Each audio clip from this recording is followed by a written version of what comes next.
ఒకవైపు వైఎస్ జగన్మోహన్ రెడ్డి గారు బయటకు వస్తే జనమేమో తండోపతండాలుగా బయటకు వచ్చేస్తారు. ఆయన వెంబడి పరుగులు తీస్తూ ఉంటారు. అది కోర్టా, లేదా రాజకీయపరమైన కార్యక్రమమా, లేక పెళ్ళిళ్ళు పేరంటాలకు వెళ్తూ ఉన్నారా, ఎక్కడికైనా వెళ్ళు జనమైతే ఆయన మీద ఎగబడుతూ ఉంటారు. విపరీతమైన మాస్ ఫాలోయింగ్ ఉన్నటువంటి లీడర్ మనం చూస్తూ ఉన్నాం.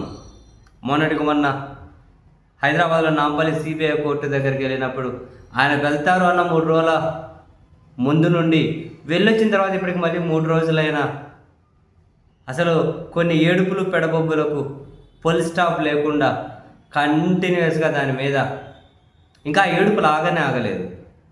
మరోసారి వైఎస్ జగన్మోహన్ రెడ్డి గారు మరోసారికి ఈసారి పెళ్లి కోసం అని చెప్పి ఈరోజు అనంతపురం రాప్తాడు దగ్గరకి వెళ్తూ ఉన్నారు. రాప్తాడు మాజీ ఎమ్మెల్యే ప్రస్తుత ఇన్ఛార్జ్ తోపుదుర్తి ప్రకాష్ రెడ్డి గారి సోదరుడు రాజశేఖర్ రెడ్డి వాళ్ళ కుమార్తె వివాహ కార్యక్రమంలో పాల్గొనడం కోసం అని చెప్పి జగన్మోహన్ రెడ్డి గారు రాప్తాడు వెళ్తూ ఉన్నారు. వాస్తవానికి రాప్తాడు కాన్స్టిట్యున్సీకి వెళ్ళడం జగన్మోహన్ రెడ్డి గారు బహుశా ఇది రెండోసారి కావచ్చు. ఇంతకుముందు ఒకసారి వైఎస్ఆర్ కాంగ్రెస్ పార్టీ కార్యకర్తను చంపేసినప్పుడు వాళ్ళ కుటుంబాన్ని పరామర్శించేకని చెప్పి వెళ్ళారు.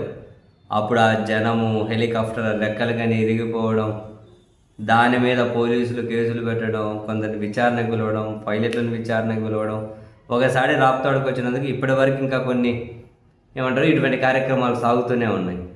ఈరోజు పెళ్ళికి వెళ్తూ ఉన్నారు. సో బై డిఫాల్ట్గా జగన్మోహన్ రెడ్డి వచ్చారు అంటే జనం అయితే ఎగబడుతూ ఉంటారు.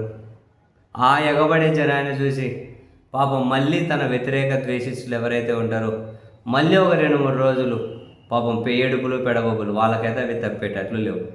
ఏదో జగన్ వస్తూ ఉన్నారు, రాజకీయ నాయకుడు ఇమేజ్ ఉంది, వేస్తుంటారు, జనం చూస్తుంటారు, పోతుంటారు. దాన్ని జగన్ వ్యతిరేక బ్యాచ్ దాన్ని పట్టించుకొని దాని మీద ఏడిచిన కొద్దీ నాకు తెలిసి జగన్కి వచ్చే జనం ఇంకా పెరుగుతూ పోతూ ఉంటారేమో అనిపిస్తుంది. ఆ స్థాయిలో ఉంటాయి వాళ్ళ ఏడుపులు అయితే సీరియస్లీ.